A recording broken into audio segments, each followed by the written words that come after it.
Hello दोस्तों, जय हिंद। स्वागत करता हूं एक बार फिर से आपका अपना channel MK raw double E में। दोस्तों, आज की इस वीडियो में मैंने फिजिक्स के ऐसे शानदार प्रश्नों को इंक्लूड किया गया है जो कि बहुत इंपॉर्टेंट इंटरेस्टिंग होने वाले हैं। दोस्तों, ये प्रश्न RRB, SSC, navy, NDA, air force या कोई भी कंपटीशन का एग्ज़ाम हो जिसमें फिजिक्स पूछे जाते हैं, दोस्तों बहुत इंपॉर्टेंट प्रश्न हो जाते हैं। तो दोस्तों, एक एक प्रश्नों को देखने की कोशिश करिएगा और लगाने की भी कोशिश करिएगा।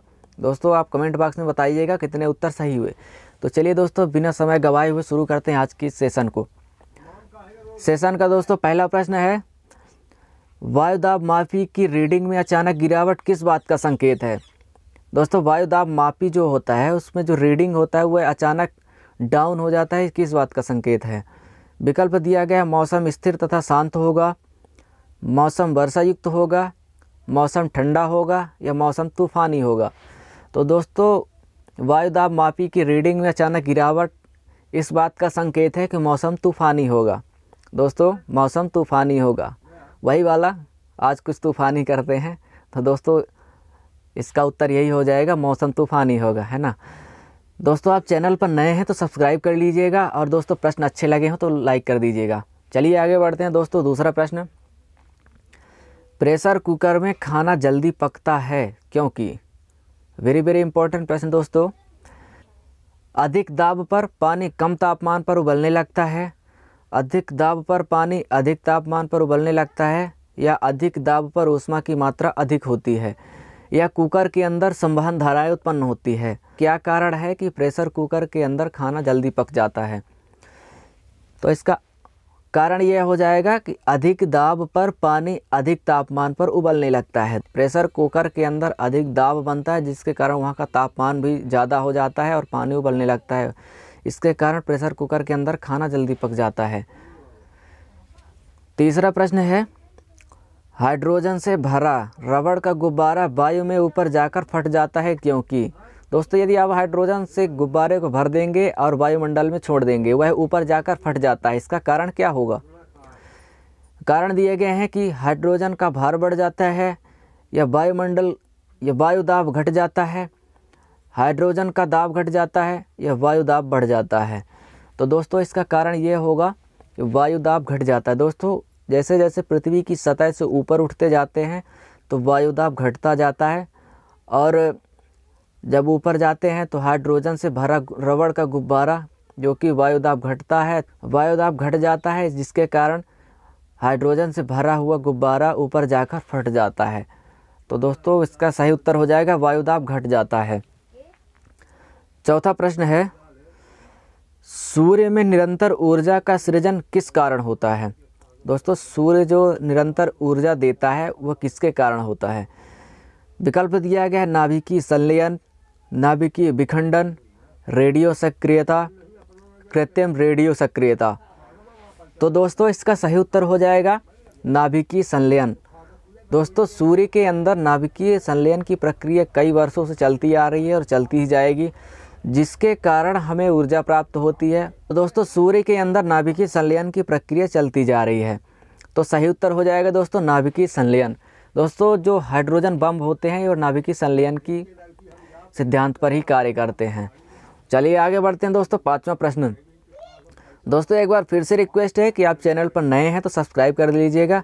दोस्तों, बहुत इंटरेस्टिंग प्रश्नों के साथ मैं लेकर आता हूं प्रश्नों को, तो दोस्तों सब्सक्राइब कर लीजिएगा और वीडियो अच्छी लगी हो तो लाइक कर दीजिएगा। पांचवा प्रश्न दोस्तों, चाबी भरी घड़ी में कौन सी ऊर्जा होती है। गतिज ऊर्जा, स्थितिज ऊर्जा, यांत्रिक ऊर्जा या संचित ऊर्जा। दोस्तों, जो चाबी वाली घड़ी होती है आपने देखा होगा पहले, अब तो हालांकि कम चलती है लेकिन पहले चलती थी। चाबी भरी घड़ी में कौन सी ऊर्जा संचित हो जाती है। तो दोस्तों, इसका सही उत्तर हो जाएगा स्थितिज ऊर्जा। दोस्तों, जब हम चाबी भर देते हैं घड़ी में तो उसके अंदर जो रील डली होती है उसमें स्थितिज ऊर्जा एकत्रित हो जाती है और वह धीरे धीरे धीरे धीरे करके घड़ी को चलाती है। तो उसके अंदर स्थितिज ऊर्जा एकत्रित होती है। आगे दोस्तों देखते हैं छठवां प्रश्न। बहुत इंटरेस्टिंग प्रश्न है दोस्तों छठवां प्रश्न। चलिए देखते हैं, जब हम रबड़ के गद्दे वाली सीट पर बैठते हैं या गद्दे पर लेटते हैं तो उसका आकार जो है परिवर्तित हो जाता है, ऐसे पदार्थों में पाया जाता है ना। आपने अनुभव किया होगा बैठकर। दोस्तों, मैं तो बैठा क्या कूदा भी हूँ। तो उसमें क्या पाया जाता है ना। विकल्प दिया गया है गतिज ऊर्जा, संचित ऊर्जा, स्थितिज ऊर्जा या विखंडन ऊर्जा।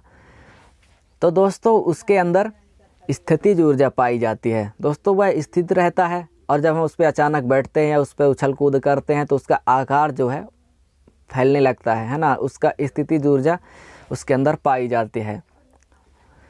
7वां प्रश्न है दोस्तों, निम्नलिखित में से किसमें गतिज ऊर्जा नहीं है।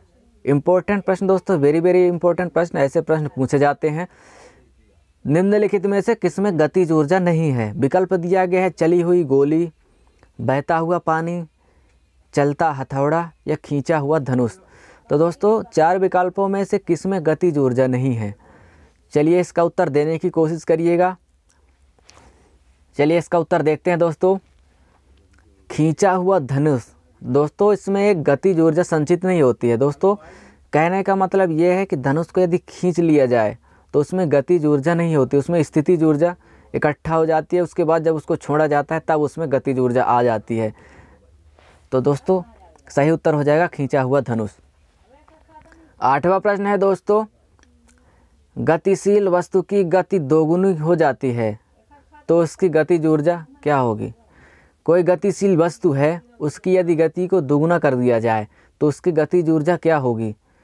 विकल्प दिया गया दोगुनी हो जाएगी, चौगुनी हो जाएगी, समय समान रहती है या 3 गुना बढ़ जाएगी। तो दोस्तों यदि गतिशील वस्तु की गति को दोगुना कर दिया जाए तो उसकी गतिज ऊर्जा दोस्तों 4 गुनी हो जाती है। याद रखिएगा 4 गुनी हो जाती है। बेहद इंपॉर्टेंट प्रश्न दोस्तों, ऐसे प्रश्नों को आप स्किप नहीं कर सकते हैं और लगाने की कोशिश करिएगा दोस्तों। चलिए आगे बढ़ते हैं दोस्तों। 9वां प्रश्न है, निम्नलिखित में से कौन सा नियम कथन को वैध ठहराता है कि द्रव्य का ना तो सृजन किया जा सकता है और ना ही विनाश किया जा सकता है। दोस्तों यह कौन सा नियम है। विकल्प दिया गया है ऊर्जा संरक्षण का नियम, ले सतेलिए का नियम, द्रव्यमान संरक्षण का नियम या परासरण का नियम। आपने पढ़ा होगा दोस्तों कि द्रव्य का ना तो सृजन किया जा सकता है और ना ही विनाश किया जा सकता है। यह दोस्तों नियम है ऊर्जा संरक्षण का नियम। ऊर्जा संरक्षण का नियम ये है कि ऊर्जा को ना तो नष्ट किया जा सकता है और ना तो बनाया जा सकता है, केवल इसको एक फॉर्म से दूसरे फॉर्म में परिवर्तित कर दिया जाता है। दोस्तों इसीलिए हमारे ब्रह्मांड की ऊर्जा कांस्टेंट बनी हुई है। तो यही नियम है दोस्तों ऊर्जा संरक्षण का नियम। याद रखिएगा दोस्तों ऊर्जा संरक्षण का नियम है। 10वां इंपॉर्टेंट प्रश्न दोस्तों, बहुत शानदार, आपने अनुभव भी किया होगा, आपके साथ भी हुआ होगा ऐसे। चलिए देखते हैं 10वां प्रश्न क्या कहता है। साइकिल चलाने वाला मोड़ लेते समय क्यों झुक जाता है। विकल्प दिया गया है साइकिल और चालक की गति समान होनी चाहिए वरना फिसल जाएगी, झुकता है ताकि गुरुत्व केंद्र अंदर की ओर बना रहे, ताकि वक्र मार्ग पर चलने के लिए पहियों पर दबाव डाला जा सके या ताकि वक्र को और तेज़ी से पार कर सके। दोस्तों साइकिल चलाने वाला मोड़ पर थोड़ा झुकता है, इसका कारण ये है कि गुरुत्व केंद्र जो अंदर की ओर बना रहे। दोस्तों गुरुत्व केंद्र जो ग्रेविटेशनल सेंटर होता है वह केंद्र की ओर बना रहे, जिसके कारण बैलेंस बना रहे। इसके कारण जो साइकिल चलाने वाले मोड़ पर अंदर की ओर झुका लेते हैं, नहीं तो इसका परिणाम क्या होगा आपने अनुभव किया होगा स्टार्टिंग में जब आप साइकिल सीख रहे होंगे। दोस्तों मेरे साथ भी हुआ था, है ना। तो सही उत्तर ये हो जाएगा कि गुरुत्व केंद्र की ओर बना रहे। इसका कारण यही है कि साइकिल चलाने वाला मोड़ की ओर झुक जाता है। तो दोस्तों आज के लिए बस इतना ही। देखते रहिएगा इंटरेस्टिंग प्रश्नों की सीरीज़ को और सब्सक्राइब कर लीजिएगा आपका चैनल MK को और बेल आइकन को प्रेस कर लीजिएगा। दोस्तों आज की वीडियो कैसी लगी आप कमेंट बॉक्स में राय बताइएगा। तो चलिए दोस्तों मिलते हैं अगले दिन और शानदार प्रश्नों के साथ। तब तक के लिए जय हिंद, धन्यवाद।